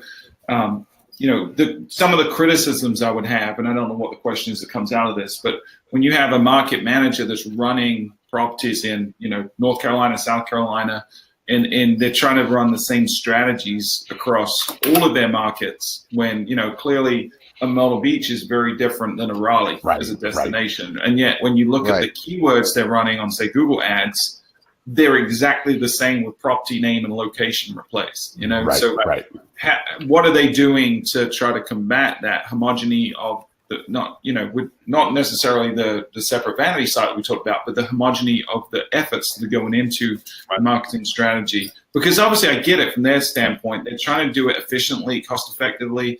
They have to scale it to a certain level, and you're going to have to sacrifice when you do that. But at what point is the sacrifice too much? And how can they empower the properties that want to take over some of that control? That is probably the key recurring element to this. Is it's fine if there are properties that need to be handled or that don't know how to do it themselves, that the brand is a great resource for, that they can create that standardization of opportunity for them. Right. It's a switch. They just switch on and they're going to get bookings and they can run the hotel. And they don't need to become more mature in their awareness of themselves in market and the value proposition that they can provide, and they become better at what they know of themselves. What options are you giving them to do this? And I know it works. Go ahead. No. It's okay. I didn't mean to cut in. I realize I worked at a large brand, and so I don't want this to sound like I'm defending the large brand, right? I think this gets to a core challenge for the brand, right? And I'm going to sound very anti-capitalist here for a second, and I'm not at all. But a lot of it has to do with the public markets. A lot of it has to do with you are driven by. You have to have room growth every quarter. That is the standard you are held against. And the reality is that's where their focus tends to be. So, I mean, Robert, maybe there's a question of how do you balance scale versus creating, distinct experiences for guests, right? I think there are questions about, as Hilton comes out from under Blackstone's ownership and things along those lines, right? How do they balance what they had to deal with as a privately held company versus what may change as a public company? Well, right? She's only been there 11 months now, so she's not. Yeah. Right. And but actually, a little bit on her background. She was at Capital One and she was at Uber before. So I don't know. Those are another couple of. But I think. She's there. Lauren, in my experience, when I was at Wyndham, and again, this is 11 years ago, so some of this may no longer be true, but it also was true. We had 7,500 properties. There were 20% of those properties we could not get to do anything, like anything, right? Mm-hmm. They basically hung out a sign, and at best they said hi to the guests when they walked in, right? And for economy, limited scale, limited service, select service kind of properties, you're going to get a lot of those kind of owners, which may be true for Hilton. And I'm not defending Hilton. I'm saying that creates a problem. It creates a problem for them of you can't throw away 1,500 properties, right? You can't. Right. The capital markets would pull all your funding. Hold on I'll finish this one point, and then I'll let you respond, or I want you to respond. But at the same time, I think it raises a great question of, when you look at the introduction of soft brands, is that a response to hotels saying we need to have more control over our own destiny for that 80% who are the ones who don't just want to do what everybody else wants to do? And how's Hilton looking to balance that reality of doing what's right for creating a consistent brand experience while also providing an opportunity for those owners who do want to have more control of their own destiny to do so? Moving back to that. Yeah, I'm going to keep pointing to what Stuart said. I agree with you completely. There's needs on both sides to this, but and I know from even just my experiences with some larger clients that there's some properties you can't get to, whatever. But the adage of give a man a fish, he eats for a day; teach a man to fish, and he eats for a lifetime. Okay, there are properties, those same properties. Peace Corps. Hotel Brands is the Peace Corps. The Peace Corps. The idea is this: there's investment in there's brick and mortar. There's people that have money on the stake that their livelihoods are based on, and they may not have the skill set. So investing in the opportunity for them to learn the skill set, for them to help themselves, and to what Stuart points out, then allowing them the tools and the resources to be able to have access to them, so they can take that initiative. Because, and I mean this from people that you've introduced me to and so forth, companies have done great things and then thrown out the solution because somebody changed guard. Robert, one question I would ask them is, does Hilton plan on expanding their field marketing? And if so, are they going to really invest in it to be successful, or are they going to toss it out if they can't monetize it? They would. That's too deep in the weeds for this. For the never mind. Focusrite conference, I think. But that's good for the hotel for the HSMAI conference, which hopefully they'll get Kellen to show up for that too. The second question would be: did she plan on centralization of control for the branding, or decentralization and the autonomy of regionality? Is she going to try to aggregate control or decentralize the control?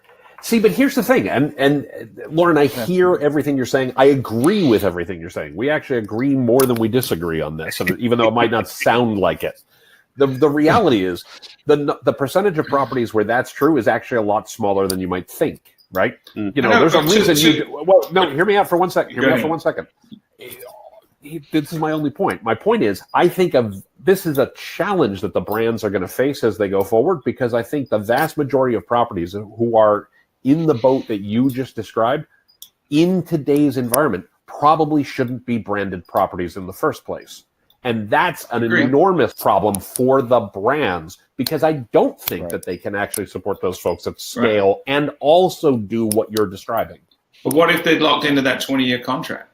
That's right. That is a legitimate problem. I don't have an answer to that one. Right. I think it's about giving them choice, right? Either they can shift brand or drop the brand if they can't get the support that they need. Yeah, that's the 4-point strategy. Right. The 4-point strategy, the DoubleTree strategy, sort of thing, which is sad for DoubleTree, but you got kind of the catch-all. Okay, so here, let me throw a few topics. I've got one more question for you. I got one more question that you can ask her. Good. What's your first available Friday between 11 a.m. or 11:30 a.m. Yeah, that ain't happening. That you can come on the show and engage in debate. Yeah, you gotta do a shameless request, right? Come on. Not in this format. Not when you're being paid by Focusrite is what Robert's trying to say. Okay, well maybe not for an audience. As you're walking off stage. Not for 1,500 people who've paid $4,000 a head. Hey, I'll give you one of my brief opportunity to ask you that question. Yeah. that doesn't work out so well. Tell her that Tim Peter and Lauren Gray are on here, and she'll jump at the chance. Well, there is the fangirl. maybe. There is the fangirl side of it. Yeah, I could try that. So Yeah, if you tell her I'm on the show, her first response is going to be, "What? Who?" No, the Tim Peter. Well, that's wait, different. Yeah, TimPeter.com? You're kidding. Like the Five internet. market- Exactly. The one website I used to define all of Capital One's marketing and Uber's marketing and now Hilton's marketing. Wow. Well, it's a burden that some of us have to bear. I mean, Somebody has to carry that load. Exactly. So here's some subjects. What about from Thinks Out Loud with Tim Peter? What about brand differentiation? The too many brands issue. I feel like that question is cliche at this point. Not any brands. Yeah. What's he going to answer? Every time Marriott or Hilton are on stage, someone asks that question. I think we're not evaluating any brands to be lost. We're looking at the best ways to cultivate and improve our brand strategies for each and every one of them. I can answer that question. Right, That's key. but I think it gets. But I do what I like about the question. I agree with both of you. What I like about the question. How many brands is too many brands? Well, it sets up the follow-up question of then how do you differentiate them when the properties can't do things at a local level, right? I mean, I think that's a it's a lead to a follow. Yeah, lead to a follow. Yeah. Fair enough. Okay. What about loyalty, like versus the rewards? Sort of thing, because I've got some Focusrite stats which basically say, hey, you're signing up millennials, but they're only doing it for the discounted rate and the Wi-Fi. They want instant gratification. Wait, only millennials are doing that? No. Well, no. They're signing up. Yeah. How many loyalty cards are you carrying in your wallet right now? Oh, no. I realize that, but they were somewhat successful in this program of signing up millennials who weren't signing up for the programs previously, right? Probably ask from a tactical basis. Yeah. What's the follow-up to the great, sign-up thing? But I would do it in two stages, just like we were saying before. What do you define loyalty as? And then drop in there, and then how do you segment that against your reward programs based on what you put in? Do as a two-step, boom, boom. And define loyalty, and then tell me how does that fit into the strategy you just set up from last year? Boy, I hope she's not watching the show today, because if she is, she's going to know your entire strategy going in. Well, no, actually, and I don't want to give her. Tim Peters on. She's watching. No, and actually, there's a delicate way to do this, because I did this actually with Chris Silcock, who's actually Hilton, just coincidentally, there's COO, where you want to make sure they're prepared on the topics and they're okay with the topics. Oh, because again, they've got investor relations folks in there just going, nah, don't go there because we can't. So you kind of need to know where. How big your playpen is. Right. That's what are the one. landmines you're not allowed to step on? Yeah, because what you don't want to go is ask them a question. Go, I can't talk about that, or just next. That's off limits.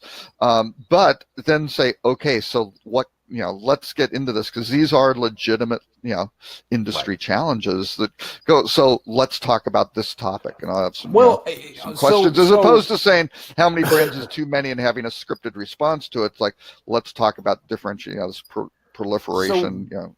But I think the point we've kind of touched around here is really important. Is with the industry changing as rapidly as it is a 20-year franchise agreement still an appropriate response to that? Yeah. Is that really? What did she see? Is that in her purview? As chief marketing officer, I think it's something when you talk about the amount of change that you are going to be overseeing over the next, however many years that you are at Hilton, right? I think that's a fair question to say, you're going to reinvent the brand over 20 years. I don't know. Let's say 4 times, right? Mm-hmm. Is that a reasonable expectation for franchisees signing an agreement to understand, right? Say, yes, it is. Next question. Well, Robert will ask it better. I'm coming up. We'd really like to go to 30 years. Yeah. But isn't that to the financial note system? I mean, the reason why the contracts can be the length that they are for what they are is because the financial institutions look for that long stretch. On continued, that's a lock for them to know that the investment finances that they're pushing in is going to stay fixed for that period of time. I mean, there's some push to that side too, isn't there? Sure. I think it's a component. So maybe that's a question. Yeah. What no, maybe that's a twisted question. If financial institutions got less concerned about brand affiliations for initial builds, would that change the contract length expectations associated with brand relationships? I don't think she'll answer that. Okay. I don't know what you either, but yeah, I would think if I was Kellen, I'd go, that's a good question for our development guys and our franchise guys. We have 14 brands and they're all different. And again, we only have 20 or 25 minutes, right, for the whole thing. So that's like she can backhand. I want to avoid ones. I don't want to go for service aces, right? But I also don't want like easy backhands away. Right. Okay, I've got a good one. What's the correct order to watch the Star Wars movies in for the first time? You can debate that for 25 minutes easily. Yeah. Well, it's got to go the obvious answer, 4, 5, 6, 1, 2, 3, 7, 8, 9. Right. 4, 5, 6, 2, 4, 5, 6, 2, 3, 7, 8, 9. 4, 5, 1, 2, 3, 6, 7, 8, 9. Stuart, there's the grievous on Halloween. Lauren, I apologize. I really apologize. Nice. I love it. Isn't that something? Yes, you did a good job. That was I was telling a story yesterday about somebody dressed up as General Grievous, a young girl dressed up as General Grievous, handing out candy. That's awesome. She did that from scratch. It was pretty cool. That's clever. Wow. That's very good. So social, I don't think there's social question. Not really social for monetization. How about revenue strategies about resort fees and things like that? Ask her what. Yeah, that's good. Also, ask her about Google. What she thinks Google's up to in the next few years, like with all the changes to GHA and stuff. What's her opinion? There is going to be somebody. There's Google's product manager is going to be up there, and I think he may speak before her. Perfect. So just open with the question from my cousin. Open with the question from my cousin Vinny. Say So do you believe or do you disbelieve that everything that guy just said is bullshit? These two youth walk in. The two what? So you guys like the revenue strategies with member rates, resort fees, personalized pricing, things like that? Yeah. Is that a good? The resort fee one I think is interesting because I've got to figure out how to tee this up and focus right because it's Henry Hartevelt and Atmosphere Research, but he had, I think I mentioned this last week, they did 3,600 travelers, which is a good sample size. 93% hated resort fees. 7%, I can't remember, didn't like them, but they were just kind of like, and 0% of the people, really liked them, right? Or wanted them. Everybody wants them. It depends how the question was posed, right? I know. I like to pay fees. Yeah. No. But people generally hate those fees. I also want the question in there that how many people were aware they were paying them in the first place. Right, for sure. Yeah. Oh, that's true. Okay. So do you think we had another article that I did want to touch on as well about there was the someone did a study about PMS and the challenges with the PMS industry. Oh yes, I thought that was a good one. That was so we did a technology study recently with Flip2 and Stay in Touch and actually mirrored identically their findings as well, which are the biggest two challenges in PMS industry are lack of integration to other technology providers and lousy customer support. Those are the two things that overwhelmingly came through. Yeah. Sorry. The second one kills me. It's terrible, but it's true. It's amazing how they continue to get away with it year after year after year after year. It's vendor lock. It's vendor lock. I know. Changing it is. Yeah. I know. I've got a client right now on a PMS that is a terrible PMS, and we can't get rid of it. I got two large groups. Which one is it, Tim? Which client or which PMS? I'll tell you which PMS. Hey, I will. You should tell us the PMS then. Yeah. I'm working with TravelClick now for one of the clients now that Amadeus has taken them over. Mm-hmm. And at first I was very nervous because the people that I was working with were no longer there. Like, oh, great. All the relationships, all the history of poof, gone. And they replaced it with a team of people. Now, obviously, client size dictates their interest in you and so forth. But before, I was dealing with underdogs, people that were pretty sizable, Laura. Yeah, well, from this size, yes, but from the world of industry, maybe not. But My mistake. but the people I was working with Travel Cook beforehand were overworked. They were underdogs. If you really could develop a relationship with them, they would do what they could to help you. But they were just burdened beyond belief, and it was an arduous system. Now this team comes in and they fractioned off all these different things. They are aggressively coming back with solutions. They are trying to coordinate the usabilities that weren't there before, the connectivity issues that weren't there before. So I think, just from a first blush impression of working with them since the transition with Amadeus taking over, that it has been a positive impact on TravelClick in the sense of their guest engagement. Not saying the softwares and the platforms have improved in any capacity. I mean, some UI skinning has happened, obviously, some changes in visibility and usability, but for the most part, it's still the same functionality. But at least from a guest services point of view, they have seen, at least from my experience, has improved their relationship by trying to bring more people to bear on it. So right now, we'll see how long it lasts, but for right now, it's a great transition in my mind. And I don't mind calling them out for it because it is something that it has been a positive change for them. So we'll see. That's good.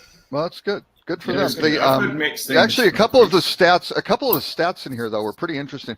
More than half, 57% of hotel chains, and these are chains, not like individual properties, right? Rate their PMS vendor as average or poor for support service. 57% is a lot for average or poor, right? Well, it is remarkable. Actually, if it's average, it's correct, right? Because on average, everybody's average. If on average they're all below average, that's an extraordinary statement. Because that ain't how stats works, you know? Yeah, right? Yeah, exactly. But then they had cost, right? Which you would think would be like, hey, this is because you're talking to the brand, or maybe they're talking to the brands and the owner's paying for it, so they don't really care. That was only 7%, and maybe that was it. Maybe it's just like, hey, it's not on my P&L. Most of the brands aren't paying for them, right? They don't care about the cost. Yeah. So beyond a certain point, anyway. Yeah. So 58% want deeper integration with existing technology. 41% improved mobile and a more intuitive graphical user interface for operations. 36. They want a better UI.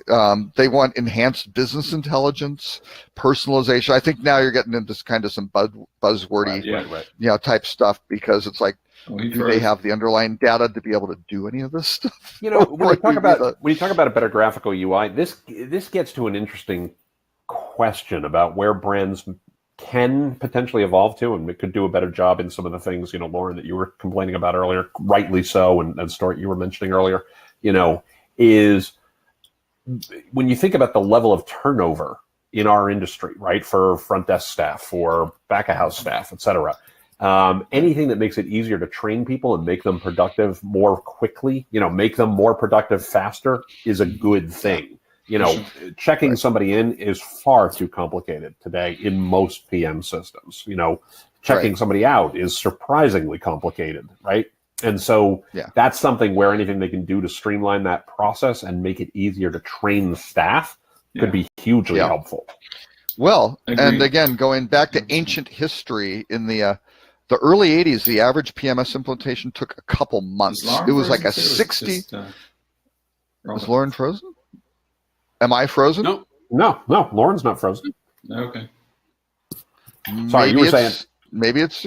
Oh, no, I was going to say, in the early 80s, it was a 60-day implementation process for PMS. Now that's down to about 2 weeks, right? Yeah. Which is better, and there's a lot of self-training. Before it was literally, let's get classrooms full of people together to get the front. Let's hire the entire front desk 30 days, out, that sort of thing, because they've got to learn all these. Or airline systems were the best, right? The airline system, the old green screen ones, they would get massive numbers of people in to learn all the commands, which you could do anything with, but the most cryptic, hard to use, ridiculous training. I remember sitting in the movie Sleepless in Seattle with my now wife, then girlfriend, and when the little girl books the kid on the flight to New York City, she leaned over to me and went, "Yeah, could never happen." There's no way the kid picked that up on her own. That was just too hard. Yeah. Exactly. Yeah, and when people learn something, I mean, well, and this also applies to just self-booking tools and some of the things, the problems TripAdvisor's been having for having people pivot on how they use the site to make it more booking. I mean, way back when Travelocity started, you didn't need Easy Saver. Easy Saver was like a text-driven, Right. Booking thing, right? And it was for consumers; they could book their own flights. It took years. People would not give it up because they were used to it. It worked for them. They were familiar with where to go, how it works, all that sort of thing. And that's inertia is a powerful force sort of thing for these folks. And I think also, I would think we were talking about Hilton. One of the problems they have with individualized sites, it's like, yes, get the content, get the information, things like that, but how do you structure it so you can have a similar user experience so people aren't just going, wait, where the hell am I? And this is really cool and whatever, beautiful pictures, but I don't know how to get anywhere, and it works differently than the other hotel site is a challenge. So, by the way, we're at 1:04 p.m. Yeah, we're 1:04. Oh, we are. You want to do the rut row? Yeah, the rut row this week. Not that I couldn't find anything in the hospitality industry, but decided to go outside of the hotel industry just to have a really interesting kind of. Well, this is actually view from the wing from boardingarea.com. So a little view from the wing, and it is that American Airlines, based on an SEC filing, actually loses money flying. All their profit comes from the loyalty program. So, wow! I thought that's now again, in fairness to American, if they didn't have the airline, they wouldn't have the rewards for the loyalty program. So they can't just they can't just junk that. And which begs the question. How many hotel companies have a similar situation? Yeah. Right. What percent? If you took away the loyalty revenue from most hotel companies, where would they be? Oh my God. Yeah. Well, and again, the question is, what is loyalty, right? Because they're saying loyalty members generate 80% of their business. It's like, well, there's no bar to join, right? And you're giving them a discounted rate. So why it should be 100? What's wrong with the other 20%? You've got 20% of the people staying in your hotel are stupid. So is that a target? Is that a targeted segment? I think you all saw this. I'm promoting HSMAI's Rocket program for next week, and part of the fun things I was building for them is I did this quick test, a revenue management test, to go over and determine your capabilities and just what I consider to be generalized questions. The question that inspired the most questions was the one Robert had as well, where I was talking about how to improve flow through down to EBITDA, and I gave 5 options as to what would be the way to effectively improve your flow through down to your EBITDA line. And the answer that I said was correct was the reduction of occupancy and the increase of ADR. That in itself, the whole purpose of doing this was to solicit. We need to talk about that. Yeah, but besides of that, the idea was everyone had an opinion about that, and the reason why I say that is because some of the most objective conversations that came out of it was the discussion of loyalty value proposition to brands, that there's an increased occupancy that you want because that gets you to your goal, that gets you your return on your loyalty reward redemption program, and it is not a reduction. So that's what you were shooting for, as opposed to just the pure. Well, and it's a short question. You have to have short answer choices by any means. And I've had the answers back. It's like, it's a big lever to say, I'm going to reduce occupancy, increase ADR. And I had long explanations I wrote and started cutting and pasting for people that were giving me feedback, because I had hundreds of people take that test. It was pretty cool. And that one question was the one that either messed people up or they had an answer saying, I don't agree with it, which was cool because I wanted the dialogue to happen. But the idea of why I said that, I don't think you should suggest in general. Maybe you could have phrased the question talking about loyalty rate or something, or to phrase it that you're only looking at this, basic kind of artificial of how much artificial tipping point, right? Right. And the idea that I had out of this was that if you marginalize and increase your ADR, it compresses your low rate demand, which allows a better flow through because you have less operational costs associated with a reduced occupancy by higher yield on ADR. It's a marginalization. It's not a big lever that says let's kill anybody coming in and charge. If you're maximum talking for EBITDA though, if you're talking Yeah. EBITDA, every room you get rid of though, you are spreading those fixed costs across. Absolutely. And your flow A through is gonna smaller number of rooms. Right. Right. It makes a bigger discussion. But that was the fun part. But going back to low, and by the way, for all the times, and I wish Ed was here, where he says don't play with new shiny toys, that platform we use called Engage Forum, I get a Holly endorsement. She actually bought the software and uses it for her stuff. So Ed, poo-poo on you because I got a new toy and Holly likes it. Well, I think it doesn't. I think Ed would disqualify because you got to pay for it, right? Isn't that? Yeah, right. Fair enough. But it's a great. Actually, I agree with Ed. I agree with that on Ed with Ed all the time. Where if you want to increase your ROI, sometimes the best way to do that is lower the I. Yeah. Very true. Absolutely. Well, but that's why hotels love OTAs, right? There's no I. It Correct. just That's right. goes. There's a return, and it's very seductive to eliminate the I. Right. And especially when we set up our accounting processes to not even track the cost of associated commissions. So yeah, it's just nothing. Absolutely. Yeah. Right. It's just return. To your point, Mr. Tim, it is we hit the route row and everything else, and it's about 1:10. So unless we have some other tangible aspect of it, I wanted to thank everybody for their time today for the show. Thanks for making Tim a pleasant surprise as always, Mr. Stewart, Mr. Robert, Mr. Tim. If they want to find more about you and the amazing platform that Hilton uses for all things resourced, Hilton. No. It is the entire hospitality industry, basically the Illuminati of the hospitality industry. HSNAI.org. Oh. Well played. Uh-oh. Tim's playing NASCAR here with sponsorship. However, if they are interested in me, you got to change hats. You got to change hats. Exactly. They can find me at timpeter.com, timpeter.com/blog for the blog. And I'm at TCPeter on Twitter. and don't forget your amazing podcast. Loud. timpeter.com/podcast. Rocking. It's my favorite. We're on a little bit of a hiatus at the moment. The next episode will actually go up next week, but I've been traveling a lot and doing a little tiny bit of retooling of the podcast, so there hasn't been a new episode in a couple weeks. If you're traveling on planes, just do the podcast with somebody sitting next to you. Record it. And, ask them questions and talk. Yeah. It's very hard. It's very hard to get this through security. Mr. Stuart Butler, sir, if they want to know more about you and Fuel Travel and your amazing podcast, where is it that they can find you, sir? They can get us anywhere on the web at Fuel Travel. Website's fueltravel.com. The podcast is fueltravel.com/podcast. And we are getting ready to do our 100th episode.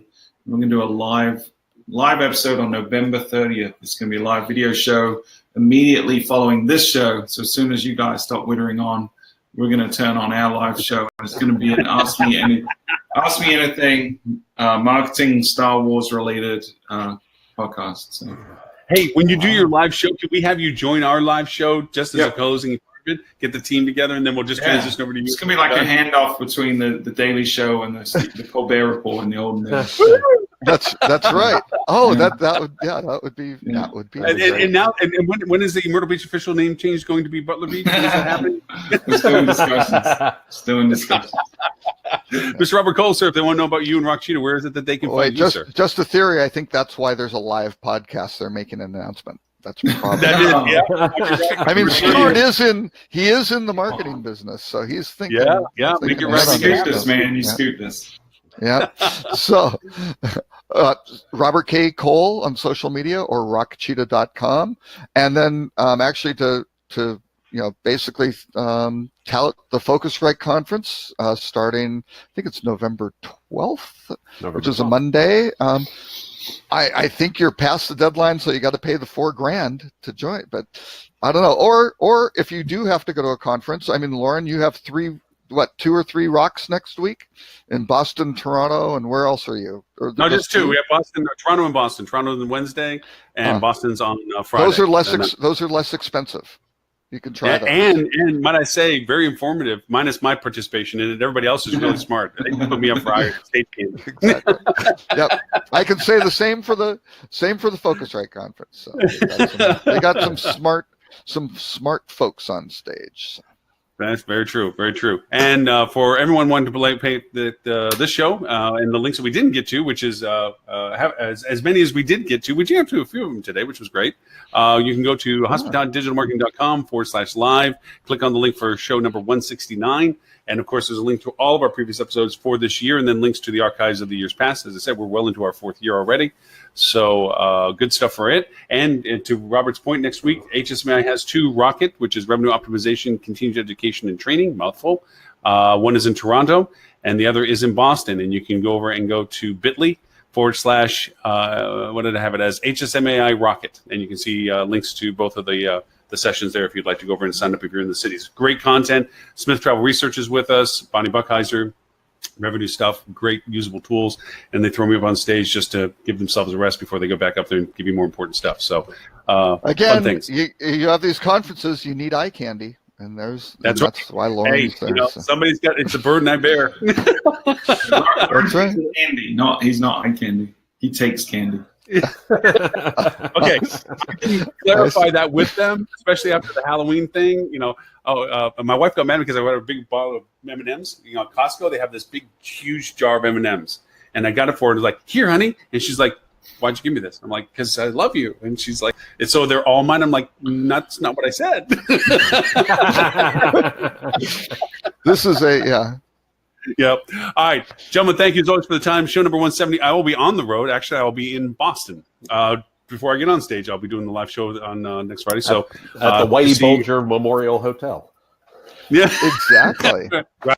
And he's no longer around anymore. Somebody. Well, that's why it's the Memorial Hotel. It's the Gentlemen, as always, thank you so very much for everyone that listened to us live and will listen to us recorded. Thank you very much for the time you spend with us, and we hope to talk to you all next Friday, 11:30 Eastern, show number 170. Till then, bye everyone. Bye guys.